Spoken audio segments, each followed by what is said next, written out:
Bonjour, c'est Pascal pour Monsieur Bitcoin, épisode numéro 21. Le Bitcoin est bien vivant, depuis notre dernier point marché, il a pris 1500 $, soit une hausse de plus de 30% depuis son dernier point bas. On note aussi une augmentation importante des volumes de transactions par rapport au quatrième trimestre 2017. Au début de ce mois de juillet, j'avais envisagé une correction potentielle suivie d'une hausse jusqu'à 7000 $. Mi-juillet, cet objectif était atteint avec presque 15 jours d'avance. Je pense que cette volatilité accrue est due au volume en présence. Il y a 10 jours, j'ai publié un nouveau scénario qui pourrait voir le Bitcoin au-dessus de 10 000 $ avant fin octobre. La prépondérance du Bitcoin sur le marché des crypto-monnaies fait que sont rares les altcoins qui affichent la même performance. Parmi celles-ci, on pourra citer le BNB ainsi que le Stellar.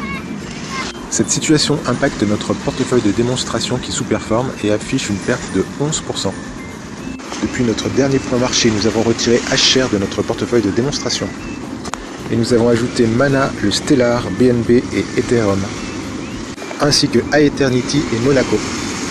Et les meilleures performances depuis leur ajout sont pour le Mana 32%, XML 31% et BNB 7%.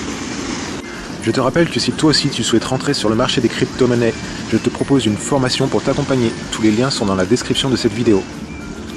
Pour terminer cet épisode, voici quelques moments extraits de l'historique du Bitcoin. 2013. Le 10 décembre, Apple interdit l'utilisation des Bitcoins via ses applications. 2014. Le 8 avril, l'enseigne française Monoprix annonce qu'elle projette d'accepter Bitcoin. Ce projet sera abandonné. 18 juillet. Dell, constructeur d'ordinateurs et de périphériques, devient la plus grande entreprise du monde qui adopte Bitcoin. 30 juillet, Wikipédia accepte les dons en Bitcoin.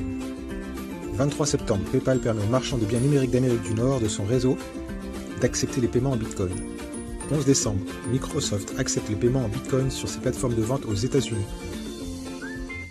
2015, le 24 juillet, BNP Paribas envisage d'intégrer Bitcoin dans un de ses fonds en devises. 12 octobre, le Luxembourg est le premier pays à reconnaître à l'échelle nationale les échanges de Bitcoin. 2016, le 11 novembre, les chemins de fer fédéraux suisses testent pour une période de 2 ans la vente de Bitcoin sur tous leurs distributeurs automatiques de titres de transport. 2017, le 1er avril, le Japon reconnaît le Bitcoin et les monnaies numériques comme des moyens de paiement légaux. Le 14 mai, une banque en ligne suédoise permet désormais à ses clients d'acheter des bitcoins.